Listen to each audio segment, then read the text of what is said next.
Hi ಈ ವಿಡಿಯೋದಾಗ ನಾವ SSC GD ಎಕ್ಸಾಮ್ಕ ಏನ್ ಕ್ವಶನ್ಸ್ ಬರ್ತಾವಲ್ಲ ನಾ ಹೇಳ್ತೀನಿ ನಿಮ್ಗ ಅವೇ ಎಕ್ಸಾಕ್ಟ್ ಕ್ವಶನ್ಸ್ ಬರ್ತಾವ ಅನ್ಕೋರಿ ಎಕ್ಸಾಮ್ದಾಗ. ಆಗ್ಲೇ ನಾನು ವಿಡಿಯೋಸ್ದಾಗ ಗ್ರಾಜುಯೇಟ್ ಬಗ್ಗೆ NTPC ಗ್ರಾಜುಯೇಟ್ ನೋಡಿದವ್ರಿಗೆ ಗೊತ್ತಿರುತ್ತಾ. ಯಾರನ್ನಾರ ಕೇಳ್ರಿ ನನ್ನ ಇನ್ನೊಂದು ಚಾನಲ್ ನಿಮ್ಗೆ ಲಿಂಕ್ ಹಾಕಿ ಕೊಲಾಬರೇಟ್ ಮಾಡಿರ್ತೀನಿ, ಅಲ್ಲಿ ವಿಡಿಯೋ ಹಾಕಿದ್ದೆ. ಲಿಟಲ್ ಯಾವ ಟಾಪಿಕ್ಸ್ ಹೇಳಿಲ್ಲ ಅದೇ ಟಾಪಿಕ್ಸ್ ಕ್ವಶನ್ ಬಂದಾವ ಎಕ್ಸಾಮ್ದಾಗ. ಅದೇ ತರ ಇವತ್ತು ನೋಡಿದಾಗ ನಾನು SSC GD ಬಗ್ಗೆ ಏನ್ ಕ್ವಶನ್ಸ್ ಬರ್ತಾವ ಅಂತ ಹೇಳ್ತೀನಿ, ಟಾಪಿಕ್ಸ್ ಹೇಳ್ತೀನಿ. ಅದೇ ಎಕ್ಸಾಕ್ಟ್ ಟಾಪಿಕ್ಸ್ ನಿಮ್ಗೆ ಎಕ್ಸಾಮ್ದಾಗ ಕುಂಡಿರ್ತಿರ್ಲಿಲ್ಲ ಅಲ್ಲಿ ನೋಡ್ಬೇಕು. ಏನ್ ನಮ್ ಬಸವನ ಹೇಳಿದ ಕ್ವಶನ್ಸ್ ಬಂದವಲ್ಪ ಅನಿಸ್ಬೇಕು ನಿಮ್ಗೆ. ಆ ಲೆವೆಲ್ ಹೇಳ್ತೀನಿ ಕ್ವಶನ್ಸ್. SSC GD ಪೇಪರ್ ಇಷ್ಟು ಈಸಿ ಐತಿ ಹೇಳ್ತೀನಿ ನಾನು ನಿಮ್ಗೆ. ಇಷ್ಟು ಈಸಿ ಐತಿ, ನೀವು ಹುಚ್ಚುರ್ತ ಎಲ್ಲ ಓದೋ ಅವಶ್ಯಕತೆ ಇಲ್ಲ. ಏನ್ ಓದ್ಬೇಕು ಅದನ್ನ ಅಷ್ಟೇ ಓದ್ಬೇಕು. ಎಲ್ಲ ಓದ್ಕೊಂತ ಕುಂತ್ರ ಸಿಲೆಬಸ್ ಮುಗಿಯಂಗಿಲ್ಲ. ಎಕ್ಸಾಮ್ ಹೋದಾಗ ಇದನ್ನ ಬಿಟ್ನಿ ಅದನ್ನ ಓದಿಲ್ಲ ಇದನ್ನ ಓದ್ಕೊಂಡಿಲ್ಲ ಅನ್ನೋ ಸಮಸ್ಯೆ ಬರಬಾರ್ದಂದ್ರೆ ನಾ ಏನ್ ಹೇಳ್ತೀನಿ ನಿಮ್ಗೆ ಟೆಕ್ನಿಕ್, ಆ ಟೆಕ್ನಿಕ್ ಪ್ರಕಾರ ಓದ್ಕೋತವ್ರಿ. ಎಕ್ಸಾಮ್ದಾಗ ನೀವು ಎಷ್ಟು ಈಸಿ ಐತಿಪ್ಪ ಅಂತೀರಿ. ಸರಿ, ಮೊದಲಿಗೆ ಏನ್ ಮಾತಾಡೋಣ ಎಕ್ಸಾಮ್ ಯಾವಾಗ ಆಕೈತಿ. ಆಕ್ಚುಲಿ SSC GD ಎಕ್ಸಾಮ್ ನಮಗ ಫೆಬ್ರವರಿ ಒಳಗ ಆಗ್ಬೇಕಾಗಿತ್ತು, ಆದ್ರ ಆಗಿಲ್ಲ. ಹಂಗಿದ್ರೆ ಯಾವಾಗ ಆಕೈತಿ ನೋಡ್ರಿ. ಇದನ್ನ SSC GD ಎಕ್ಸಾಮ್ ಐತ್ಲ ಯಾಕೋ ಗೊತ್ತಿಲ್ಲ, ಭಾಳ ಮುಂದೆ ಹಾಕತ್ತಾರ. ಮೋಸ್ಟ್ಲಿ ಅದೇನೋ ವೆಂಡರ್ದೇನೋ ಸಮಸ್ಯೆ ಐತಿ, ಸೊ ಅದರಿಂದ ಮುಂದೆ ಹಾಕತ್ತಾರ ಅನ್ಕೊಂತೀನಿ. ಸೊ ಈಗ ಅವ್ರು ಮೊನ್ನೆ ಹೊಸ ಕ್ಯಾಲೆಂಡರ್ ಬಿಟ್ಟಿದ್ರು SSC ದವರು. ಅದ್ರೊಳಗ ಅವ್ರದ್ದು ಜೂನ್ ಇಂದ ಒಂದು ನೆಕ್ಸ್ಟ್ ಸೈಕಲ್ ಚಾಲು ಆಗುತ್ತಾ. ಸೊ ನೆಕ್ಸ್ಟ್ ಸೈಕಲ್ ಚಾಲು ಆಗುತ್ತಂದ್ರೆ ಅದಕ್ಕಿಂತ ಮುಂಚೆ ಅವ್ರು SSC GD ಎಕ್ಸಾಮ್ ಮುಗಿಸ್ಬೇಕು. ಅಂದ್ರೆ ಎಲ್ಲಿ ಟೈಮ್ ಸಿಗುತ್ತೆ ಅವ್ರಿಗೆ ಅಂದ್ರೆ ಮೇದಾಗ ಅವ್ರಿಗೆ ಟೈಮ್ ಸಿಗುತ್ತಾ. ಮೇ ಮತ್ತು ಜೂನ್ ಒಳಗೆ ಸ್ವಲ್ಪ ಅವ್ರ ಟೈಮ್ ಸಿಗುತ್ತಾ. ಸೊ ಆ ಟೈಮ್ ಒಳಗೆ ಅವ್ರ ಎಕ್ಸಾಮ್ನ ಕಂಪ್ಲೀಟ್ ಮಾಡಬೇಕು, ಕಂಪ್ಲೀಟ್ ಮಾಡತಾರ. ಅಂದ್ರೆ ಇವತ್ತು ತಿಳ್ಕೊಂಬಿಡ್ರಿ, ಇವಾಗಿದ್ದ ಮಾರ್ಚ್ ಐತಿ. ಸೊ ಮಾರ್ಚ್ ಮುಗೀತು, ಇನ್ನೊಂದು 2 ದಿವಸ. ಏಪ್ರಿಲ್ ಮೇ ಮೇ ಒಳಗೂ ನಿಮಗೆ ಪುರಾಸಿಗೂ ಡೌಟ್. ಇವತ್ತಿಂದ್ರ ಒಂದು 40ರಿಂದ 45 ದಿವಸ ಅನ್ಕೋರಿ, ಮ್ಯಾಕ್ಸಿಮಮ್ 40 ದಿವಸ ಅಷ್ಟರೊಳಗೆ ನಿಮ್ದು ಎಕ್ಸಾಮ್ ಸ್ಟಾರ್ಟ್ ಆಗುತ್ತಾ. ಸೊ ಆಲ್ಮೋಸ್ಟ್ ಎಲ್ಲ ಓದಿರಿ ಅಂದ್ರೆ ಭಾಳ ಚಲೋ. ಬರೀ ಇವನಟ್ಟ ರಿವಿಷನ್ ಮಾಡ್ಕೊಂತವ್ರಿ. ಏನೋ ಓದಿಲ್ಪ ನಂಗೆ ಏನ್ ಮಾಡೋಕೆ ತಿಳಿಯತ್ತಂದ್ರೆ ಈಗ ನಾ ಟಾಪಿಕ್ಸ್ ನಿಮ್ಗೆ ಹೇಳ್ತೀನಲ್ಲ, ಫಸ್ಟ್ ಅವ್ನು ಮಾಡ್ಕೋರಿ. ಫಸ್ಟ್ ಇವನು ಪರ್ಫೆಕ್ಟ್ ಮಾಡ್ಕೋರಿ. ಇವನು ಅಷ್ಟು ನೀವು ಪರ್ಫೆಕ್ಟ್ ಮಾಡ್ಕೊಂಡು ಹೋದ್ರಿ ಅಂದ್ರೆ 160 ಮಾರ್ಕ್ಸಿಗೆ ನಿಮ್ಗೆ 120 ಮಾರ್ಕ್ಸ್ ಇಲ್ಲಿಂದನ ಬರುತ್ತಾ. ಹೊರಗಿಂದ ಬರಾಕ್ ಚಾನ್ಸ್ ಇಲ್ಲ, ಬರಂಗೂ ಇಲ್ಲ.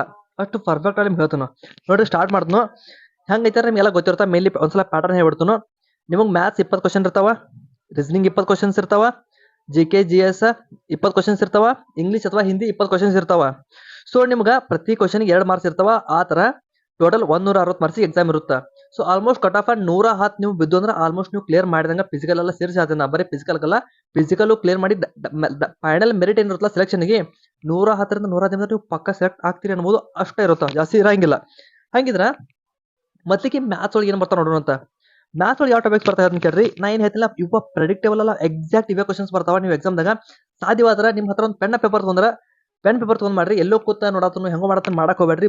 ಭಾಳ ಇಂಪಾರ್ಟೆಂಟ್ ಹೇಳ್ತೀನಿ ನಿಮ್ಗೆ. ಒಂದು ಪೆನ್ ಪೇಪರ್ ತಗೋರಿ, ಕುಂಡ್ರಿ, ಬರ್ಕೋರಿ. ನಾ ಏನ್ ಹೇಳ್ತೀನಿ ಅವ್ನು ಬರ್ಕೊಂಡು ಅವನೇ ಫಸ್ಟ್ ಪ್ರಾಕ್ಟೀಸ್ ಮಾಡ್ರಿ. ಇವ್ನು ಮುಗಿಸ್ಕೊಂಡ ಬೇರೆ ಟಾಪಿಕ್ ಹೋದಾಗ ಹೋಗ್ರಿ.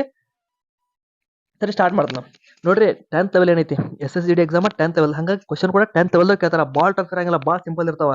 ಮೊದ್ಲಿಗೆ ನೀವೇನ್ ಮಾಡ್ರಿ ಗೊತ್ತಾನ, ಫಸ್ಟ್ ಸ್ಟಾರ್ಟ್ ಮಾಡ್ಬೇಕಾಗಿದ್ರ ಸಿಂಪ್ಲಿಫಿಕೇಶನ್. ಅಂದ್ರೆ ಬರೀ ಕುಡ್ಸು ಕಳಿಲಕ್ಕ ಏನು ಬಾಕಾರ ಕುಡ್ಸಕ್ ಒಂದು ಇಕ್ವೇಶನ್ ಕೊಟ್ಟಿರ್ತಾರ. 2+3 / 6 × 4 ಈ ಟೈಪ್ ಕ್ವಶನ್ಸ್ ಕೊಟ್ಟಿರ್ತಾರಲ್ಲ. ಸಿಂಪ್ಲಿಫಿಕೇಶನ್ ಬೋರ್ಡ್ ಮಾಸ್ ಬಳಸಿ ಮಾಡುವಂತ ಕ್ವಶನ್ಸ್ ಏನದಾವಲ್ಲ ಅವನ್ನ ಮಾಡ್ರಿ. ಅವಂದ 3ರಿಂದ 5 ಕ್ವಶನ್ಸ್ ಬರ್ತಾವ ಬೋರ್ಡ್ ಮಾಸ್ ಪ್ರಕಾರ. ಬೋರ್ಡ್ ಮಾಸ್ ಭಾಳ ಈಸಿ, ನಿಮ್ದು ಏನು ಇರಂಗಿಲ್ಲ ಅಲ್ಲಿ ಮಾಡುವಂತದ. ಬರೀ ಕೂಡ್ಸೋದು ಕಳಿದು ಗುಣಾಕಾರ ಮಾಡೋದು ಭಾಕಾರ ಮಾಡೋದು. ಅವು ದೊಡ್ಡ ನಂಬರ್ ಇರ್ತಾವ, ಇರಂಗಿಲ್ಲ. ಅಟ್ಟ 100 ಕೆಳಗಿನ ನಂಬರ್ಗಳು ಇರ್ತಾವ. ಕೆಲವೊಮ್ಮೆ ಫ್ರಾಕ್ಷನ್ಸ್ ಕೊಡ್ತಾರ, ಭಿನ್ನ ರಾಶಿಗಳು, ಕೆಲವೊಮ್ಮೆ ದಶಮಾಂಶಗಳು ಕೂಡ ಕೊಡ್ತಾರ. ರೆಡಿ ಇರ್ರಿ. 3ರಿಂದ 5 ಕ್ವಶನ್ಸ್ ಈ ತರ ಬರ್ದೇ ಬರ್ತಾವ. ಇದು ನಿಮ್ಗೆ ಮಾರ್ಕ್ಸ್ ಹೋಗಬಾರ್ದ, ಮಿಸ್ ಆಗಬಾರ್ದು. ಇವು ನಿಮ್ಗೆ ಅದು ನಾಲಿಗೆ ತೆಗೆದು ನಾಲಿಗೆ ಮೇಲೆ ಒಂದು ಕೇಕ್ ಇಟ್ಟು ಹೋದಂಗಿದೆ. ಅಷ್ಟು ಸಿಂಪಲ್ ಆಗ್ಬೇಕು. 5 ಮಾರ್ಕ್ಸ್ ಅಂತ ನಿಮ್ಗೆ ಇಲ್ಲಿ ಬೀಳಬೇಕು, ಮಿಸ್ ಆಗಬಾರ್ದು. ಇವ್ರು ಸ್ವಲ್ಪ ಪ್ರಾಕ್ಟೀಸ್ ಮಾಡ್ಕೊರಿ, ಸ್ಪೀಡಾಗಿ ಮಾಡಕ್ ಪ್ರಾಕ್ಟೀಸ್ ಮಾಡ್ರಿ. ಸೊ ಇದನ್ನ ನೀವು ಸ್ಪೀಡಾಗಿ ಮಾಡಕತ್ರ ನಿಮ್ಗೆ ಯಾವ್ದೋ ಕ್ವಶನ್ ಟಫ್ ಇದ್ರು ಅಲ್ಲಿ ನಿಮ್ಗೆ ಮಾಡಕ್ ಟೈಮ್ ಸಿಗುತ್ತೆ. ಸೊ ಇದನ್ನ ಪ್ರಾಕ್ಟೀಸ್ ಮಾಡ್ಕೊಂಡು ಸ್ಪೀಡಾಗಿ ಮಾಡಕ್ ಟ್ರೈ ಮಾಡ್ರಿ. ಸರಿ, ನೆಕ್ಸ್ಟ್ ಟಾಪಿಕ್ ಐತೆ ನೋಡ್ರಿ, ಲಾಭ ಹಾನಿ ಪಾಡ್. ನಿಮ್ಗೆ 2ರಿಂದ 4 ಕ್ವಶನ್ಸ್ ಬರ್ತಾವ. ಅದ್ರಾಗೂ ಭಾಳ ವೆರೈಟಿ ಇರಂಗಿಲ್ಲ. 2 ವೆರೈಟಿ ಕೇಳ್ತಾನವ. ಯಾವುದೋ ಒಂದು ವಸ್ತು ಮಾರಿ 20 ವಸ್ತುಗಳನ್ನ ತೊಗೊಂಡು 5 ವಸ್ತುಗಳು ಫ್ರೀ ಕೊಡ್ತಾರ. ಹಂಗಿದ್ದಾಗ ಡಿಸ್ಕೌಂಟ್ ಎಷ್ಟಾಯ್ತು, ಲಾಭ ಎಷ್ಟಾಯ್ತು, ಆ ಟೈಪ್ ಕ್ವಶನ್ಸ್ ಕೇಳ್ತಾನ. ಸೊ ಅಲ್ಲಿ ನಿಮ್ಗೆ ಮತ್ತೆ ಇದೊಂದು ಕೇಳ್ತಾರೆ, ಇನ್ನೊಂದು ಸಕ್ಸೆಸಿವ್ ಡಿಸ್ಕೌಂಟ್ ಅಂತ ಬರುತ್ತೆ. ಸಕ್ಸೆಸಿವ್ ಡಿಸ್ಕೌಂಟ್ ಅಂದ್ರೆ ಒಂದಾದ್ಮೇಲೆ 2 ಡಿಸ್ಕೌಂಟ್ ಕೊಡ್ತಾನ. ಒಮ್ಮೆ 20, ಒಮ್ಮೆ 30 ಕೊಡ್ತಾನ. ಸೊ ಒಟ್ಟು ಸೇರಿ ಎಷ್ಟು ಡಿಸ್ಕೌಂಟ್ ಆಯ್ತು ಅನ್ನೋ ಕ್ವಶನ್ಸ್ ಕೇಳ್ತಾನ. ಸೊ ಈ ಟೈಪ್ ಕ್ವಶನ್ಸ್ ಜಾಸ್ತಿ ಬರ್ತಾವ. ನೀವು ಲಾಭಾನಿ ನೋಡ್ಕೋರಿ. ಅದ್ರಾಗೂ ನಾನಿಗೆ 2 ತರ ಹೇಳಿಲ್ಲ, ಇವ್ನು ಜಾಸ್ತಿ ನೋಡ್ಕೋರಿ. ಅವನು ಬೆಲ್ಲ ಪ್ರಾಕ್ಟೀಸ್ ಮಾಡ್ಕೋಬೇಕು, ಬಟ್ ಇವನು ಸ್ವಲ್ಪ ಜಾಸ್ತಿ ಓದ್ ಕೊಡ್ರಿ. ಯಾಕಂದ್ರೆ ಈ ಟೈಪ್ ಕ್ವಶನ್ಸ್ ಜಾಸ್ತಿ ಕೇಳ್ತಾರ. ಅದನ್ನ ಬಿಟ್ಟು ನೋಡ್ರಿ, ರೇಷಿಯೋ ಪ್ರೊಪೋರ್ಷನ್ಸ್, ಅನುಪಾತ ಸಮಾನುಪಾತ ಏನ್ ಪಾಠ ಇದ್ಲ, ಈ ಪಾಠ ನಿಮ್ಗೆ 2 ಕ್ವಶನ್ಸ್ ಬರ್ತಾವ. ಸೊ 2 ಕ್ವಶನ್ ಒಳಗೆ ಯಾವ ಕ್ವಶನ್ ಜಾಸ್ತಿ ಕೇಳ್ತಾರೆ ಹೇಳಿ. ಲಿಟ್ರಲ್ ಇದೇ ಕ್ವಶನ್ ಬರ್ತೀವಿ ಎಕ್ಸಾಮ್ ನೋಡ್ರಿ. 20 ಶಿಫ್ಟ್ ಒಳಗೆ ಎಕ್ಸಾಮ್ ಆಗಿತ್ತು ಅಂದ್ರೆ 18 ಶಿಫ್ಟ್ನಾಗ ಇದ್ದ ಕ್ವಶನ್ ಬರುತ್ತೆ. 3 ನಂಬರ್ ಕೊಡ್ತಾರ, 4ನೇ ನಂಬರ್ ಕೇಳ್ತಾರ. A = B, C = D ಕೊಡ್ತಾರ. ಸೊ D ಕಂಡಿಡಿ ಅಂತ ಕೇಳ್ತಾರ. 2 3 2:3 4:5 ಅಂದ್ರೆ ಐದು ಕೊಟ್ಟರಾಗಿಲ್ಲ 5 ನೀವು ಕಂಡುಹಿಡಿಬೇಕು. ಸೊ 4ನೇ ಪ್ರಪೋರ್ಷನಲ್ ಕಂಡುಹಿಡಿದು ಏನು ಬರುತ್ತಲ್ಲ ಅದೇ ಕ್ವಶನ್ ಡಿಟ್ಟೋ ಬರುತ್ತೆ. ಅದು ಮಿಸ್ ಆಯ್ತು ಅಂದ್ರೆ 3ನೇ ಪ್ರಪೋರ್ಷನಲ್ ಅಥವಾ ಮೀನ್ ಪ್ರಪೋರ್ಷನಲ್ ರೂಟ್ ಎ ಬಿ ಮಾಡ್ತೀರಿ ಗೊತ್ತೈತಿ ಆ ಕ್ವಶನ್ಸ್. ಸೊ ಭಾಳ ಸಿಂಪಲ್ ಐತ್ರಿ ಹೇಳ್ತೀನಿ ರೇಷಿಯೋ ಪ್ರಪೋರ್ಷನ್ಸ್. ಅದನ್ನ ಬಿಟ್ರೆ ಕೆಲವೊಮ್ಮೆ ಏಜಸ್ ಕ್ವಶನ್ಸ್ ಕೇಳ್ತಾನ. ಏಜಸ್ ಕೇಳಿಲ್ಲ ಅಂದ್ರು ಪಾರ್ಟ್ನರ್ಶಿಪ್ ಬೈ ಕ್ವಶನ್ ಕೇಳ್ತಾನ. 3 ಜನ ಕೂಡಿ ಇಷ್ಟಿಷ್ಟು ಹೂಡಿಕೆ ಹಾಕ್ತಾರೆ, ಇಷ್ಟು ಸಮಯಕ್ಕೆ ಹಾಕ್ತಾರೆ, ಎಷ್ಟು ಲಾಭ ಬರುತ್ತಾ, ಸೊ ಒಟ್ಟು ಇಷ್ಟು ಲಾಭ ಅಂದ್ರೆ ಏದ್ ಎಷ್ಟು ಅದ್ರೊಳಗ ಭಾಗ ಎಷ್ಟೈತಿ, ಭಾಗ ಎಷ್ಟೈತಿ ಅದ್ರ ಲಾಭದಾಗ, ಈ ಟೈಪ್ ಕ್ವಶನ್ಸ್ ಬರ್ತಾವ. ಸೊ ಇವನು ಕೂಡ ನೋಡ್ಕೊರಿ ಭಾಳ ಸಿಂಪಲ್ ಐತಿ ಟಾಪಿಕ್ಸ್ ಐತನು ಭಾಳ ಸಿಂಪಲ್. ನೀವು ಸ್ವಲ್ಪ ಒಂದ್ಸಲ ಕೂತ್ರೆ ಒಂದ್ ದಿನಕ್ಕೆ ನೀವು 3-4 ಟಾಪಿಕ್ ನ ಮುಗಿಸ್ಬೋದು. ಅಷ್ಟು ಸಿಂಪಲ್ ಟಾಪಿಕ್ಸ್ ಅದಾವ. 40 ದಿವಸ ಎಕ್ಸಾಮ್ ಐತಿ ನೋಡ್ಕೊರಿ. ನಾ ಏನ್ ಹೇಳ್ತೀನಿ ಒಂದ್ ಕಡೆ ಬರ್ಕೋರಿ, ಅದನ್ನ ನೋಡ್ಕೊರಿ ಸಾಕ. ಇದನ್ನ ಮುಗಿಸೋ ಮಟ್ಟ ಬೇರೆ ಓದಾಕ್ ಹೋಗ್ಬೇಡ್ರಿ, ಫಸ್ಟ್ ಇದನ್ನ ಮುಗಿಸ್ಕೋರಿ. ಸೊ ಅದ್ಬಿಟ್ರೆ ನೆಕ್ಸ್ಟ್ ಯಾವ್ದು ಹೇಳಿನ್ರಿ, ಸಮಯ ಮತ್ತು ಕೆಲಸ. ಎ ಮತ್ತು ಬಿ ಬರ್ತಾರ. ಒಬ್ಬ ಎ 2 ದಿವಸ ಕೆಲಸ ಮುಗಿಸ್ತಾನ, ಬಿ 4 ದಿವಸ ಕೆಲಸ ಮುಗಿಸ್ತಾನ. ಹಂಗಿದ್ರ ಎ ಮತ್ತು ಬಿ ಒಟ್ಟಿಗೆ 8 ದಿವಸ ಕೆಲಸ ಮುಗಿಸ್ತಾರ ಕೇಳ್ತಾರ. ಬಟ್ ಇತ್ತೀಚೆಗೆ ಏನ್ ಕೇಳ್ತಾರ ಅಂದ್ರೆ ಅವ್ರ ಈ ಕ್ವಶನ್ ಕಿಂತ ಒಂದ್ ದಿವಸ ಎ ಮಾಡ್ತಾನ, ಒಂದ್ ದಿವಸ ಬಿ ಮಾಡ್ತಾರ, ಮತ್ ಮುಂದಿನ ದಿವಸ ಎ ಮಾಡ್ತಾನ, ಮತ್ ಆಮೇಲೆ ಬಿ ಮಾಡ್ತಾನ. ಸೊ ಹಂಗ್ ಮಾಡ್ತಾ ಹೋದಾಗ ಇಬ್ಬರಿಗೂ ಸೇರಿ ಒಂದಾದ್ಮೇಲೆ ಒಂದ್ ದಿವಸ ಮಾಡ್ಬೇಕಾರ ಎಷ್ಟು ದಿವಸಕ್ಕೆ ಕೆಲಸ ಮುಗಿಯುತ್ತಾ ಅನ್ನುವಂತ ಪ್ರಶ್ನೆಗಳು ಇತ್ತೀಚೆಗೆ ಬಾಯ್ ಕೇಳ್ತಾರ. ಸೊ ಅದನ್ನ ನೀವು ನೋಡ್ಕೊಂಡು ಹೋಗ್ರಿ. ಆಲ್ಮೋಸ್ಟ್ ಪ್ರತಿ ಶಿಫ್ಟಿಗೆ ಅದೇ ಕ್ವಶನ್ ಬರ್ತಾವ, ಬೇಕಾದ್ರೆ ನೋಡ್ಕೋರಿ. ಅಲ್ಲಿ ಟೈಮ್ ಇರ್ತಾವ, 1-2 ಕ್ವಶನ್ಸ್ ಬರ್ತಾವ. ಅದ್ರ ಬಿಟ್ರೆ ಇನ್ನು ಎವರೇಜ್ ಏನಿಲ್ರಿ, ಒಂದ್ ಏನ್ ಕೊಡ್ತಾರ ಕ್ವಶನ್ಸ್, ಅಲ್ಲಿ 1-2 ಕ್ವಶನ್ಸ್ ಬರ್ತಾವ. ಆ ಕ್ವಶನ್ಸ್ ಹೆಂಗಿರ್ತಾವ, ಒಂದು ಗುಂಪು ಕೊಡ್ತಾರ. ಒಂದು ಗುಂಪಿನ ವೇಟ 34 ಇತ್ತು. ಇನ್ನೊಬ್ಬ ಹೊಸ ವ್ಯಕ್ತಿ ಬಂದ, ಅವಾಗ 35 ಆಯ್ತು. ಹಂಗಾರೆ ಹೊಸ ಬಂದ ವ್ಯಕ್ತಿ ಹೊಸದ ವೇಟ್ ಎಷ್ಟ? ಇದಕ್ಕೆ ಕೆಲವೊಂದು ಟ್ರಿಕ್ಸ್ ಅದಾವ, ಅದ್ ನೀವು ಮಾಡೋದು, ಅಥವಾ ಬರಂಗಿಲ್ಲ ಬೇಸಿಕ್ ಮೆಥಡ್ ನೀವು ಮಾಡೋದು. ಭಾಳ ಸಿಂಪಲ್ ಏನಿಲ್ಲ. ಸಣ್ಣ ಪುಟ್ಟ ಭಾಗಾಕಾರ ಗುಣಾಕಾರ ಲೆಕ್ಕ ನಿಮ್ಗೆ ಬಂದ್ರ ಇದನ್ನ ಸಾಲ್ವ್ ಮಾಡ್ತೀರಿ. ಅಷ್ಟು ಸಿಂಪಲ್ ಐತಿದ. ಸರಿ, ಅದನ್ನ ಬಿಟ್ರೆ ನೆಕ್ಸ್ಟ್ ನೋಡ್ರಿ, ಸಮಯ, ದೂರ, ವೇಗ. ಈ ಪಾಠದಿಂದ ಆಲ್ಮೋಸ್ಟ್ ರಿಲೇಟಿವ್ ಸ್ಪೀಡ್ ಅನ್ನೋ ಒಂದು ಕಾನ್ಸೆಪ್ಟ್ ಐತಿ, ನಿಮ್ಗೆ ಗೊತ್ತಿರ್ಬೋದು. ಅದ್ರೊಳಗೂ 2 ಟ್ರೈನ್ ಅದಾವ, ವಿರುದ್ಧ ದಿಕ್ಲೆ ಬರತ್ತಾವ. ಹಂಗಾರೆ ಎಷ್ಟು ಟೈಮಿಂಗ್ ಕ್ರಾಸ್ ಆಗ್ತಾವ, ಅಥವಾ ಎಷ್ಟು ಒಂದು ಟ್ರೈನ್ ಉದ್ದ ಕೊಟ್ಟು ಇನ್ನೊಂದು ಟ್ರೈನ್ ಉದ್ದ ಕೇಳ್ಬೋದು, ಅಥವಾ ಟ್ರೈನ್ನ ವೇಗ ಕೇಳಿರ್ಬೋದು. ಭಾಳ ಸಿಂಪಲ್ ಕ್ವಶನ್ಸ್, ಸಿಂಪಲ್ ಟಾಪಿಕ್ ಐತಿ, ಭಾಳ ಸಿಂಪಲ್ ಐತಿ. ಭಾಳ ಟಫ್ ಕ್ವಶನ್ ಕೇಳಂಗಿಲ್ಲ, ಭಾಳ ಸಿಂಪಲ್ ಕೇಳ್ತಾರೆ SSCD ದಾಗ. ಸೊ ನೋಡ್ಕೋರಿ, ಟೈಮ್, ಸ್ಪೀಡ್, ಡಿಸ್ಟೆನ್ಸ್, ದೂರ, ವೇಗ, ಸಮಯ. ಇದ್ರೊಳಗೆ 1-2 ಕ್ವಶನ್ಸ್ ಬರ್ತಾವ, ಭಾಳ ಸಿಂಪಲ್ ಇರ್ತಾವ. ಆಲ್ಮೋಸ್ಟ್ ಫಸ್ಟಿಗೆ ಟ್ರೈನಿಂಗ್ ಮಾಡ್ರಿ. ಮತ್ತೆ SSCD ದಾಗ ಬೋಟಿನ ಕ್ವಶನ್ಸ್ ಕೇಳ್ತಾರ, ಬಟ್ ಕೆಲವೊಮ್ಮೆ ಕಡಿಮೆ, ಬಟ್ ಕೆಲವೊಮ್ಮೆ ಕೇಳ್ಬೋದು. ಸೊ ಅದನ್ನು ಕೂಡ ಪ್ರಾಕ್ಟೀಸ್ ಮಾಡ್ಕೊರಿ. ಬಟ್ ಜಾಸ್ತಿ ಟ್ರೈನಿಂಗ್ ಕೇಳ್ತಾರ. ಸೊ ಬೋಟಿಂದು ಮಾಡ್ಕೊರಿ, ಕಡಿಮೆ ಅಂತಲ್ಲ, ಅಲ್ಲೂ ಬರ್ತಾವ. ಸೊ ಬೋಟ್ ಟ್ರೈನ್ ಪರ್ಫೆಕ್ಟ್ ಮಾಡ್ಕೊಂಡ್ಬಿಟ್ರಿ, ಅಲ್ಲಿಂದ ಕ್ವಶನ್ ಬರ್ತಾವ. ಅದನ್ನ ಬಿಟ್ಟು ನೋಡ್ರಿ, ಸರಳ ಬಡ್ಡಿ, ಚಕ್ರ ಬಡ್ಡಿ ಒಳಗ 2 ವರ್ಷದ ವ್ಯತ್ಯಾಸ ಕೊಡ್ತಾರ. ವ್ಯತ್ಯಾಸ ಕೊಟ್ಟು ಅಸಲು ಎಷ್ಟು ಕಂಡಿಡಿ ಅಂತ ಹೇಳ್ತಾರ. ಅದನ್ನ ಬಿಟ್ರೆ ಉಳಿದಿದ್ದೆಲ್ಲ ಸಾಮಾನ್ಯ ಕ್ವಶನ್ಸ್ ಬರ್ತಾವ. ಸೊ 2 ವರ್ಷದ ವ್ಯತ್ಯಾಸ ಕೊಟ್ಟಾಗ PR²/100² ಅಂತ ಒಂದು ಫಾರ್ಮುಲಾ ಐತೆ ಅಂತ ಹೇಳ್ಬಿಟ್ರಿ. ಅದು ನಿಮ್ಮ ಫಾರ್ಮ್ ನೆನಪಾಗತ್ತಿಲ್ಲ ಎಕ್ಸಾಮ್ದಾಗ ಅಂದ್ರೆ. ಸೊ 2 ವರ್ಷದ ವ್ಯತ್ಯಾಸ ಹೆಂಗ್ ಕಂಡಿಡ್ತೀರಿ, 20 ಇತ್ತಂದ್ರೆ 20 ಸಲ 40 ಆಗಿರುತ್ತಾ. ಇನ್ನ 20 + 20 4 ನೋಡ್ರಿ, 4% ವ್ಯತ್ಯಾಸ ಆಗಿರುತ್ತಾ ಬರ್ತಾನ. ಬಾಯ ಲೆಕ್ಕ ಮಾಡತ್ತೀನಿ, ಸಿಂಪಲ್ ಇರ್ತಾವ. ಅಷ್ಟು ಸಿಂಪಲ್ ಇರ್ತಾವ ಲೆಕ್ಕಗಳ.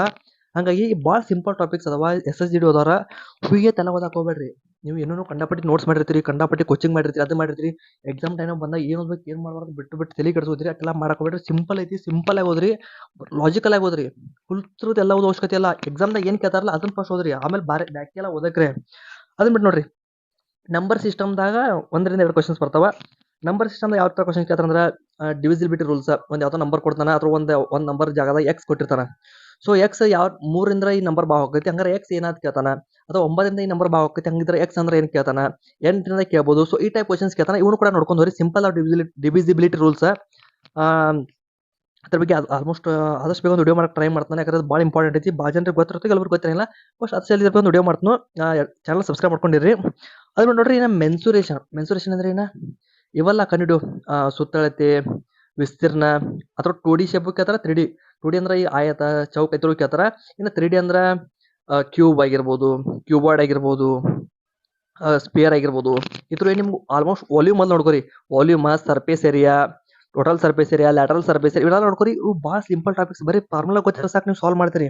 ಇನ್ನು HCF LCM ಬಗ್ಗೆ ಒಂದು ಕ್ವಶನ್ ಬರ್ಬೋದು. ಅದ್ರಾಗ ಏನು ಕ್ವಶನ್ಸ್ ಕೇಳ್ತಾನ. ಸೊ HCF LCM ಕೊಡ್ತಾನ.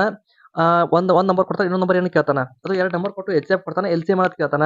ಸೊ ಭಾಳ ಸಿಂಪಲ್ ಕ್ವಶನ್ಸ್ ಇವೆ ಆಕ್ಚುಲಿ. ಅಂದ್ರೆ ಏನಿಲ್ಲ, ಎರಡು ನಂಬರ್ ಗುಣಾಕಾರ ಮಾಡಿ HCF LCM ಗುಣಾಕಾರ ಮಾಡ್ರೆ ಸೇಮ್ ಇರುತ್ತೆ. ಸೊ ಹಂಗಾಗಿ ನೀವು ಕಂಡಿಡ್ಬೋದು. ಭಾಳ ಸಿಂಪಲ್ ಟಾಪಿಕ್ಸ್. ಇಲ್ಲೇನು ಹೇಳಿಲ್ಲ, 10 ಟಾಪಿಕ್ಸ್ ಹೇಳ ನಿಮಗೆ. ಈ 10 ಟಾಪಿಕ್ಸ್ನಾಗ ನಿಮ್ಗೆ ಬರ್ತಾವ. ಅದು 10 ಟಾಪಿಕ್ಸ್ ಮೇನ್ ಏನು ಹೇಳಿಲ್ಲ ನಿಮ್ಗೆ, ಯಾವ ಟೈಪ್ ಕ್ವಶನ್ಸ್ ಬರ್ತಾವ್ರಿ ಅಪ್ಪ ಅಷ್ಟು ನೀವು ಎಕ್ಸಾಮ್ದಾಗ ಮಾಡ್ಕೊಂಡು ಹೋಗ್ರಿ. ಮಾಡ್ಕೊಂಡು ಹೋಗಿ ಬೇಕಾದ್ರೆ ಬಸ್ಟ್ ಎಕ್ಸಾಮ್ಗೆ ಹೋಗೋದು ಬೇಡ. ನೀವು ಒಂದು ಯಾವ್ದಾರ ಮಾಕ್ ಟೆಸ್ಟ್ ಹಾಕ್ರಿ. ಹೋದ ವರ್ಷದ ಪ್ರಿವಿಯಸ್ ಇಯರ್ ಪೇಪರ್ ತೆಗಿರಿ. 9 ಟಾಪಿಕ್ಸ್ ಏನಿಲ್ಲ. ಈ ಟಾಪಿಕ್ಸ್ ಬಿಟ್ಟು ನಂಗೆ ಹೊರಗಿನ ಕ್ವಶನ್ ಬಂದಿದ್ರೆ ನೀವು ನಂಗೆ ತೋರಿಸ್ಬಿಡ್ರಿ. ನೀವು ಟೆಲಿಗ್ರಾಮ್ದಾಗ ನಾನು ಡಿಸ್ಕ್ರಿಪ್ಷನ್ದಾಗ ಟೆಲಿಗ್ರಾಮ್ ಚಾನಲ್ ಲಿಂಕ್ ಕೊಟ್ಟಿರ್ತೀನಿ, ಅಲ್ಲಿ ಬಂದು ಹೇಳ್ಬಿಡ್ರಿ ನಂಗೆ, ಅಣ್ಣ ಇದು ನೀ ಹಿಡಿದು ಬಿಟ್ಟು ಬೇರೆ ಕ್ವಶನ್ ಬಂದವ್ರಿ. ಯಾಕಂದ್ರೆ ಅವ್ರು ಹೊರಗಿನೂ ಕೇಳಂಗಿಲ್ಲ. ಇವೇ ಕ್ವಶನ್ಸ್ ಕೇಳ್ತಾರ. ಆಪ್ಷನ್ ಎಲ್ಲ ಸಿಂಪಲ್ ಐತಿ, ಬಟ್ ನೀವು ಎಲ್ಲ ಓದ್ಕೊಂಡು ಹೊಂಟ್ರೆ ಸಮಸ್ಯೆ ಆಗತೈತಿ. ಸೊ ಇದೇನಾಯ್ತು ಮ್ಯಾಥ್ಸಿಗೆ ಆಯ್ತು. ಸೊ ಮ್ಯಾಥ್ಸ್ ಅಟ್ಟ ಇರಂಗಿಲ್ಲ, ರೀಸನಿಂಗ್ ಇರ್ತೈತಿ. ಸೊ ಮೆಂಟಲ್ ಅಬಿಲಿಟಿ ಬಗ್ಗೆ ಹೇಳ್ತಾನೆ ನೋಡ್ರಿ. ಇಲ್ಲಿ ಬರೀ 7-8 ಟಾಪಿಕ್ ಹೇಳ್ತಾನೆ. ಈ 7-8 ಟಾಪಿಕ್ನಾಗ ನಿಮಗೆ ಕ್ವಶನ್ಸ್ ಬರ್ತಾವ. ಸರಿ ಇಲ್ಲಿ ಕೇಳ್ರಿ. ಮತ್ತೆ ರೀಸನಿಂಗ್ ಏನ್ ಹೇಳ್ತಿಲ್ಲ, ರೀಸನಿಂಗ್ ಅನ್ನೋದು ಭಾಳ ಕೆಟ್ಟ ಮೋಸ್ಟ್ ಸ್ಕೋರಿಂಗ್. ಇಲ್ಲಿ ಕಣ್ಣು ಮುಚ್ಚಿ ನಿದ್ದಿಗಣ್ಣಾಗಾದ್ರೂ ನಿಮ್ಗೆ ಔಟ್ ಆಫ್ ಔಟ್ ಬೀಳಬೇಕಾ. ನಿಮ್ಗೆ ಮ್ಯಾಥ್ಸ್ ಒಳಗೆ ರೀಸನಿಂಗ್ ಒಳಗೆ ಎಷ್ಟು ಜಾಸ್ತಿ ಮಾರ್ಕ್ಸ್ ಗೊತ್ತಲ್ಲ, ನೀವು ಸೆಲೆಕ್ಷನ್ ಅಷ್ಟು ಗಟ್ಟಿ ಮಾಡ್ಕೋತೀರಿ. ಯಾಕಂದ್ರೆ ಇದು ಸ್ಕೋರಿಂಗ್ ಸಬ್ಜೆಕ್ಟ್ಸ್ ಇವ. ಇಲ್ಲಿ ನಿಮ್ಗೆ ಈ ಬರಂಗಿಲ್ಲಪ್ಪ ಅನ್ನೋ ಆಪ್ಷನ್ ಇಲ್ಲ. ನೀವು ಪ್ರಾಕ್ಟೀಸ್ ಮಾಡಿದ್ರಿ ಅಂದ್ರೆ ಅಲ್ಲಿ ಹೋಗಿ ನೀವು ಸಾಲ್ವ್ ಮಾಡೇ ಮಾಡ್ತೀರಿ. ಹಾಗಾಗಿ ಮ್ಯಾಥ್ಸ್ ಮತ್ತು ರೀಸನಿಂಗ್ನಾಗ 80 ಮಾರ್ಕ್ಸ್ ಇರ್ತಲ್ಲ, 80 ಮಾರ್ಕ್ಸ್ ಎಲ್ಲೂ ಹೋಗಬಾರ್ದು, ಅಳಿಗಾಡಬಾರ್ದು. ಅವು ಹಿಂಗೆ ಬಂದು ಕೈಯಾಗ ಕೂತ್ಬಿಡ್ಬೇಕು. ಅವು ಯಾರೊಬ್ರು ಬಂದು ಅರಿ ಮೇಲೆ ಕೇಕ್ ಇಟ್ಟು ಹೋದಂಗೆ ಆಗಿರ್ಬೇಕು. ಅದ ಅಷ್ಟು ಸಿಂಪಲ್ ಇರ್ತಾವ. ನಡ್ಸರಿ ಟೈಮ್ ವೇಸ್ಟ್ ಮಾಡ್ದ. ರೀಸನಿಂಗ್ ಹೇಳ್ತೀನಿ, ಕೇಳ್ಕೊತವ್ರಿ. ರೀಸನಿಂಗ್ನಾಗ 3 ಟಾಪಿಕ್ಸ್ ಅತಿ ಹೆಚ್ಚು ಕ್ವಶನ್ ಕೇಳ್ತಾರ. 3 ಟಾಪಿಕ್ಸ್ ಅರ್ಧ ಕ್ವಶನ್ ಇವು 3 ಟಾಪಿಕ್ ಇಂದ ಬರ್ತಾವ. ಆ 3 ಟಾಪಿಕ್ ಯಾವಂತ ಮೊದಲು ಕೇಳ್ರಿ. ಕೋಡಿಂಗ್ ಡಿಕೋಡಿಂಗ್ದಾಗು A1 B2 C3 ಕೊಟ್ಟ ನೆಕ್ಸ್ಟ್ ಏನ್ ಬರುತ್ತೆ ಕೇಳ್ತಾರ. AB1 CD3 ಒಟ್ಟು ಈ ಟೈಪ್ ನ ಯಾವ್ದು ಎಕ್ಸಾಂಪಲ್ ಕೊಡತ್ತೀನಿ ನಿಮಗೆ. ಅಂದ್ರೆ ಇದೇ ಟೈಪ್ ಏನ್ ಕ್ವಶನ್ ಬರ್ತಾವ, 2 ಲೆಟರ್ ಕೊಟ್ಟು ಒಂದು ನಂಬರ್ ಕೊಡ್ತಾರ. ಸೊ ಅದ್ರ ಒಂದು ಸೀರೀಸ್ ಕೊಟ್ಟ ನೆಕ್ಸ್ಟ್ ನಂಬರ್ ಕೇಳ್ತಾರ. ಅಥವಾ 2 ನಂಬರ್ ಕೊಟ್ಟು ನಂಬರ್ ಸೀರೀಸ್ ಕೇಳ್ತಾರ. ಲೆಟರ್ ಕೊಟ್ಟು ಈಗ A1 Z26 B2 Y25 ಈ ಟೈಪ್ ಕೊಟ್ಟ ನಿಮ್ಗೆ ಸೀರೀಸ್ ಆತೈತೆ ಅನ್ಕೊಂತೀನಿ. ನಿಮ್ಗೆ ಯಾವ ಟೈಪ್ ಐತಿ ಕೋಡಿಂಗ್ ಡಿಕೋಡಿಂಗ್ ಒಳಗ. ಸೊ ಲೆಟರ್ ನಂಬರ್ಸ್ ಕೊಟ್ಟ ಸೀರೀಸ್ ಕಂಪ್ಲೀಟ್ ಮಾಡಕ್ ಹೇಳ್ತಾರ. ಆ ಟೈಪ್ ಕ್ವಶನ್ಸ್ ಬರ್ತಾವ. ಮತ್ತೆ ಇನ್ನು ಅಪೋಸಿಟ್ ಲೆಟರ್ಸ್, ಈಗ A ಅಪೋಸಿಟ್ Z ಇರ್ತೈತಿ, B ಅಪೋಸಿಟ್ Y ಇರ್ತೈತಿ, L opposite M opposite N ಇರ್ತೈತಿ. ಸೊ ಆ ಟೈಪ್ ನಿಮ್ಗೆ ಅಪೋಸಿಟ್ ಲೆಟರ್ಸ್ ಗೊತ್ತಿರಬೇಕು. ಮತ್ತೆ ಯಾವ ಲೆಟರ್ ಯಾವ ನಂಬರ್ ನೀವು ಆಲ್ಮೋಸ್ಟ್ ಅಲ್ಲಿ ಎಕ್ಸಾಮ್ದಾಗ ಒಂದು ರಫ್ ಶೀಟ್ ಕೊಟ್ಟಿರ್ತಾರಲ್ಲ, ಅಲ್ಲಿ ABCD ಬರ್ಕೊಂಡು ನೀವು ನಂಬರ್ಸ್ ಬರ್ಕೊಂಡ್ರೆ ಅದ್ರ ಮೇಲೆ ನಿಮ್ಗೆ 5-6 ಕ್ವಶನ್ ಸಾಲ್ವ್ ಆಗುತ್ತಾ. ಸೊ ಕೋಡಿಂಗ್ ಡಿಕೋಡಿಂಗ್ ಒಳಗೆ 3-4 ಕ್ವಶನ್ ಬರ್ತಾವ. ಭಾಳ ಸಿಂಪಲ್ ಟಾಪಿಕ್ ರೀ, ಏನು ಇಲ್ಲ ಟಾಪಿಕ್ನಾಗ. ಸುಮ್ಮನೆ ನೋಡುದು ABCD ಇರ್ತಾವ, ಒಂದು ನೆನ್ಸೋದು, ಗ್ಯಾಪ್ ಇಡೈತೆ ಅನ್ಸೋದು, ಬೇಕಾದ್ರೆ ಅಲ್ಲಿ ಬರ್ಕೊಂಡು ಅಲ್ಲಿ ಅನ್ಸ್ಬೋದು, ಆರಾಮ್ ಮಾಡ್ಬೋದು. ಸೊ 3-4 ಕ್ವಶನ್ ಅದೇ ಟಾಪಿಕ್ ಬರ್ತಾವ. ಫಸ್ಟ್ ಪ್ರಿಪೇರ್ ಮಾಡಿ ಪರ್ಫೆಕ್ಟ್ ಮಾಡಿ ದಂಡಿಗೆ ಇಟ್ಬಿಡ್ರಿ ಅದನ್ನ. ಇದು ಬಂದ್ರೆ 4 ಮಾರ್ಕ್ಸ್ ನನಗೆ ಬಿದ್ದುವಪ್ಪ ಅನ್ನೋಂಗಿರ್ಬೇಕು ನೀವು. ಸರಿ ಅದನ್ನ ಬಿಟ್ಟು ನೋಡ್ರಿ ಸೀರೀಸ್ ಒಳಗೆ ಸೇಮ್ ಕೋಡಿಂಗ್ ಡಿಕೋಡಿಂಗ್ ಸೀರೀಸ್ಗೆ ಭಾಳ ವ್ಯತ್ಯಾಸ ಇಲ್ಲ. ಸೀರೀಸ್ ಒಳಗೆ ಸೇಮ್ ಅವ ಲೆಟರ್ ಸೀರೀಸ್ ಕೊಟ್ಟಿರ್ತಾರ. ಸೊ ಸೀರೀಸ್ ಕಂಪ್ಲೀಟ್ ಮಾಡಂದಿರ್ತಾರ. ಕೆಲವೊಂದು ನಂಬರ್ ಕೊಟ್ಟು ನಂಬರ್ ಸೀರೀಸ್ ಕಂಪ್ಲೀಟ್ ಮಾಡಂದಿರ್ತಾರ. ಇದು same almost coding decoding series almost same ಇದ್ದಂಗ. ಎರಡೂ ಸೇರಿಸಿ ನಿಮ್ಗೆ 8 ಕ್ವಶನ್ ಬರ್ತಾವ. 7-8 ಕ್ವಶನ್ಸ್ ಕಣ್ಣು ಮುಚ್ಚಿ ನೋಡ್ರಿ. 2 ಟಾಪಿಕ್ನ 8 ಕ್ವಶನ್ ಬಂದು 2 ಟಾಪಿಕ್ನ ಓದ್ಕೊಂಡ್ರೆ ಸಾಕ 8 ಕ್ವಶನ್ಸ್ ಬರ್ತಾವ ಅಂದ್ರೆ ಯೋಚನೆ ಮಾಡ್ರಿ ಎಷ್ಟು ಸಿಂಪಲ್ ಸ್ಕೋರ್ ಮಾಡೋದು. 16 ಮಾರ್ಕ್ಸ್ ಇಲ್ಲೇ ಬಂದು ನಿಮ್ಗೆ. ಇನ್ನು ನೀವು ಈ ಟೈಪ್ ನೀವು ಟೆಕ್ನಿಕಲ್ ಓದ್ಕೋತಂದ್ರೆ ಕಟ್ ಆಫ್ ಕ್ಲಿಯರ್ ಮಾಡೋದು ಭಾಳ ದೊಡ್ಡ ಮಾತಲ್ಲ, ಭಾಳ ಸಿಂಪಲ್ ಐತಿ. ಬಟ್ ಟೆಕ್ನಿಕಲಿ ಓದೋದು ಇಂಪಾರ್ಟೆಂಟ್. ಎಲ್ಲ ಓದೋದು ಇಂಪಾರ್ಟೆಂಟ್ ಅಲ್ಲ. ಎಕ್ಸಾಮ್ದಾಗ ಏನು ಕೇಳ್ತಾರಪ್ಪ ಅದನ್ನ ಫಸ್ಟ್ ಓದಬೇಕು. ಎಲ್ಲ ಓದ್ಕೋತಾರೆ ಟೈಮ್ ಇಲ್ಲ ಮತ್ತು ಆಗಂಗಿಲ್ಲ. ಸರಿ ನೆಕ್ಸ್ಟ್ ನೋಡ್ರಿ ಅನಾಲಜಿ ಅಂದ್ರೆ ಹೆಂಗೆ ಹೇಳಿ ನಿಮ್ಗೆ. ಸೊ ಇವು ಬರ್ತಾ ಗೊತ್ತೈತೇನ್ರಿ. ಈಗ ಒಂದು ಎಕ್ಸಾಂಪಲ್ ಕೊಡ್ಬೇಕಂದ್ರೆ ಭಾರತ ದೆಹಲಿ, ಚೈನಾ ಗ್ಯಾಪ್ ಕೊಟ್ಟಿರ್ತಾನ. ಅಂದ್ರೆ ಸಾಧಾರಣ ಬರೀ ದೇಶದ ರಾಜಧಾನಿ ಚೈನಾ ಬೀಜಿಂಗ್ ಆಕೈತಿ. ಆ ಟೈಪ ಕೆಲವು ಹೆಂಗೆ ಕೊಡೋದು ತಮಿಳ್ನಾಡು ಚೆನ್ನೈ, ಕರ್ನಾಟಕ ಗ್ಯಾಪ್ ಕೊಟ್ಟಿರ್ತಾನ. ಸೊ ಬೆಂಗಳೂರು. ಸೊ ಈ ಟೈಪ್ ಆಗಿರೋದು. ಮತ್ತು ಕರೆನ್ಸಿ ಕೇಳ್ಬೋದು, ಅಥವಾ ಭಾಷೆ ಕೇಳ್ಬೋದು, ಅಥವಾ ಯಾವುದೊಂದು ನೃತ್ಯಗಾರ ಕೊಡ್ಬೋದು, ಅಥವಾ ಒಂದು ಯಾವುದೋ ಇನ್ಸ್ಟ್ರೂಮೆಂಟ್ ಬಾರಿಸಿರ್ತಾರಲ್ಲ ಅವ್ರ ಬಗ್ಗೆ ಕೊಡೋದು. ಸೊ ಏನೋ ಒಂದು ಪದ ಕೊಟ್ಟು, ಸೊ ಇನ್ನು ಆ ಒಂದು ಸಂಬಂಧ ಕೊಟ್ಟು ಇನ್ನೊಂದ್ರದ್ದು ಕೇಳಿ ಅದ್ರ ಸಂಬಂಧ ಕೇಳ್ತಾನ. ಮತ್ತು ಇನ್ನೊಂದು ಯಾವ ಥರ ಕೇಳ್ಬೋದು ಅಂದ್ರೆ ಶಾಲೆ ಪ್ರಾಂಶುಪಾಲರು, ದವಾಖಾನೆ ವೈದ್ಯರು. ಸೊ ಈ ಟೈಪ್ ಸಿಂಪಲ್ ಇರ್ತಾವ. ಒಂದಕ್ಕೊಂದು ಸಂಬಂಧ ಕೊಟ್ಟ ಮೂರದಕ್ಕೆ ಏನು ಸಂಬಂಧ ಕ್ವಶನ್ ಕೇಳ್ತಾನೆ. ಈ ಟೈಪ್ ಒಂದು 2-3 ಕ್ವಶನ್ಸ್ ಬರ್ತಾವ. ಸೊ ಇವು ಭಾಳ ಸಿಂಪಲ್. ನಿಮಗೆ ಬೇಸಿಕ್ ಕಾಮನ್ ಸೆನ್ಸ್ ಅನ್ಬೋದು ನಾವು ಇದಕ್ಕೆ. ಸೊ ನಿಮ್ಗೆ ಕಾಮನ್ ಸೆನ್ಸ್ ಸ್ವಲ್ಪ ಐತಿ, ಆಲ್ಮೋಸ್ಟ್ ಇರೋದಿಲ್ಲ. ಅದ್ರ ಮೇಲೆ ನೀವು ಆನ್ಸರ್ ಮಾಡ್ತೀರಿ. ಭಾಳ ಸಿಂಪಲ್ ಅಂದ್ರೆ GK ರಿಲೇಟೆಡ್ ಟೈಪ್ ಮಾಡ್ಬೋದು ನೀವು ಕ್ವಶನ್ಸ್. ಆ ಟೈಪ್ ಒಂದು 2-3 ಕ್ವಶನ್ ಬರ್ತಾವ ನೋಡ್ರಿ. ಇವು 3 ಟಾಪಿಕ್ ಸಾಕು ನಿಮಗೆ. ಈ 3 ಟಾಪಿಕ್ ಓದ್ಕೊಂಡು ಹೋದ್ರೆ ನಿಮ್ಗೆ 10 ಮಾರ್ಕ್ಸ್ ಬಿದ್ದು, 10 ಮಾರ್ಕ್ಸ್ ಅಲ್ಲ 10 ಕ್ವಶನ್ಸ್ ಬಂದು 20 ಮಾರ್ಕ್ಸ್ ಬಿದ್ದು. 20 ಮಾರ್ಕ್ಸ್ ಏನಿಲ್ಲ, ಹಿಂಗೆ ಕೈಯಾಗ ಬಂದು ಬಿದ್ದು ನಿಮ್ಗೆ. ಅಷ್ಟು ಸಿಂಪಲ್ ಐತಿ. ಹಾಗಾಗಿ ಕೇಳ್ರಿ. ಇನ್ನು ನೆಕ್ಸ್ಟ್ ಏನು ಟಾಪಿಕ್ಸ್ ಐತಿಲ್ಲ, ಇದ್ರೊಳಗೆ 2-3 ಕ್ವಶನ್ ಬರ್ತಾವ. ಬಟ್ ಇವು ಸ್ವಲ್ಪ ಹಿಂದೆ ಮುಂದೆ ಆ ಕಡೆ ಹಾಕಿರ್ತಾವ ಕ್ವಶನ್ಸ್. ಯಾವಪ್ಪ ಸಿಲಾಗಿಸಮ್ ಅಂದ್ರೆ ಏನ, ಕೆಲವು ಕ್ವಶನ್ ನೋಡಿರ್ಬೋದು. ಎಲ್ಲ ಎಗಳು ಬಿ ಆಗಿರುತ್ತವೆ, ಕೆಲವು ಬಿಗಳು ಸಿಗಳಾಗಿರುತ್ತವೆ, ಎಲ್ಲ ಸಿಗಳು ಡಿ ಆಗಿರುತ್ತವೆ. ಹಂಗಿದ್ದಾಗ AC ಆಗಿರುತ್ತದೆ. ಹಂಗೆ ಕೊಟ್ಟ ಹೇಳಿಕೆಗಳು ಸರಿ ಇದಾವ ತಪ್ಪದವ ಕೇಳ್ತಾರ. 2-3 ಕ್ವಶನ್ಸ್ ಬರ್ತಾವ. ನಿಮ್ಗೆ ವೆನ್ ಡೈಗ್ರಾಮ್ ತೆಗಿಯಾಕ ಬರ್ತಿತ್ತಂದ್ರೆ ಸಾಲ್ವ್ ಮಾಡ್ತೀರಿ. ಎಷ್ಟು ಸಿಂಪಲ್ ನೋಡ್ರಿ. ಇದ್ರ ಬಗ್ಗೆ ಜಾಸ್ತಿ ಎಕ್ಸ್ಪ್ಲೇನ್ ಮಾಡಲ್ಲ, ಯಾಕಂದ್ರೆ ಸಿಂಪಲ್ ಟಾಪಿಕ್ಸ್ ಎಲ್ಲ ನೋಡೇ ಇರ್ತೀರಿ. ಅದನ್ನ ಮಾಡ್ರಿ. ಅದನ್ನ ಬಿಟ್ರೆ ಸೀಟಿಂಗ್ ಅರೇಂಜ್ಮೆಂಟ್ ಎಂಥ ಕ್ವಶನ್ಸ್ ಕೇಳ್ತಾನೆ ಗೊತ್ತೈತಿ ನಿಮ್ಗೆ. ಒಂದು 5 ಜನ ಕೂತಿರ್ತಾರ, ಉತ್ತರಕ್ಕೆ ಮಕ್ಕ ಮಾಡಿ ಕೂತಿರ್ತಾರ. ಹಂಗಿದ್ರೆ ಅವ್ರು ಸ್ವಲ್ಪ ಪೊಸಿಷನ್ಸ್ ಒಂದು 3-4 ಮಂದಿ ಜಾಗ ಕೊಟ್ಟಿರ್ತಾನೆ ಕೂತಾರತ್ರಿ. ಹಂಗೆ ಕೊಟ್ಟ ಇನ್ನು ಉಳಿದವ್ರು ಎಲ್ಲಿ ಕೂತಾರಂತ ಕೇಳ್ತಾನ. ಯಾರೊಬ್ಬರು ಕೊಟ್ಟು ಇವ್ ಡಿ ಎಲ್ಲಿ ಕೂತಾರಪ್ಪ, ಎ ಎಲ್ಲಿ ಕೂತಾರಪ್ಪ ಅಂತ ಕೇಳ್ತಾರ. ಇನ್ನು ಅದನ್ನ ಬಿಟ್ರೆ ಸರ್ಕಲ್ದಾಗ ಒಂದು ವೃತ್ತದಾಗ ಅದ್ರ ಹೇಳಿ ವೃತ್ತದಾಗ ಏನು ಕೂತಿರ್ತಾರಲ್ಲ 5 ಮಂದಿದ ಕ್ವಶನ್. ಎಕ್ಸಾಮ್ದಾಗ 5 ಮಂದಿದ ಬರೋದು ಕ್ವಶನ್. ಮಿಸ್ ಆದ್ರೆ 6 ಮಂದಿ ಬರೋದು. ವೃತ್ತದಾಗ 5 ಜನ ಕೂತಾರ. 5 ಜನರು ಒಂದು 3-4 ಜನರ ಪೊಸಿಷನ್ ಕೊಡ್ತಾನ. ಅದನ್ನ ಬಿಟ್ಟು ಉಳಿಕಿದ್ ನೀವು ಆಲ್ಮೋಸ್ಟ್ ನಿಮ್ಗೆ ಗೊತ್ತಾಗುತ್ತಾ ಸಾಲ್ವ್ ಮಾಡ್ಬೋದು. ಮಾಡಿದಾಗ ಅದ್ರ ಒಬ್ಬ ವ್ಯಕ್ತಿ ಅವ ಎಲ್ಲಿ ಕೂತಾನ, ಅವ್ನ ಅಕ್ಕಪಕ್ಕ ಯಾರ್ದಾರು, ಅವ ಇವನಿಂದ ಎಷ್ಟನೇ ಪೊಸಿಷನ್ದಾಗ ಅದಾನ ಅನ್ನೋ ಟೈಪ್ ಕ್ವಶನ್ಸ್ ಕೇಳ್ತಾರ. ಅದನ್ನ ಬಿಟ್ರೆ ಬ್ಲಡ್ ರಿಲೇಷನ್ ಸೇಮ್ ರೀ. ಮೊದ್ಲು ಒಂದ್ ಸ್ವಲ್ಪ ಸರಿಗೆ ಕೊಟ್ಟಿರ್ತಾನ, ಒಂದು ಇಕ್ವೇಷನ್ ಟೈಪ್ ಕೊಡ್ತಾನ, ಅದನ್ನ ಮಾಡ್ಕೊಂಡು ನೀವು ಸಂಬಂಧಗಳು ಅದು ಮತ್ತು ಭಾಳ ಈ ಸಂಬಂಧಗಳು ಹಂಗೆ ಗೊತ್ತಿಲ್ಪ, ನಂಗೆ ಸಂಬಂಧಗಳು ಕಂಪ್ಯೂಸ್ ಹಾಕೊಂಡು ಅವಶ್ಯಕತೆ ಇಲ್ಲ. ಸಿಂಪಲ್ ಇರ್ತಾವ, ಅಷ್ಟು ಸಿಂಪಲ್ ಇರ್ತಾವ ಹೇಳ್ತೀನಿ, ಇಷ್ಟು ಸಿಂಪಲ್ ಇರ್ತಾವ ಹೇಳ್ತೀನಿ, ಭಾಳ ಸಿಂಪಲ್ ಇರ್ತಾವ. ನೀವು ನೋಡ್ರಿ, ಇದು ಆಲ್ಮೋಸ್ಟ್ ರಕ್ತ ಸಂಬಂಧ ಒಂದೇ ಕ್ವಶನ್ ಬರೋದು, ಜಾಸ್ತಿ ಎಲ್ಲೋ ಮಿಸ್ ಆಗಿ 2 ಕ್ವಶನ್ ಬರೋದು, ಬಟ್ ಆಲ್ಮೋಸ್ಟ್ ಒಂದೇ ಕ್ವಶನ್ ಬರುತ್ತೆ. ಅದನ್ನ ನೋಡ್ಕೊರಿ.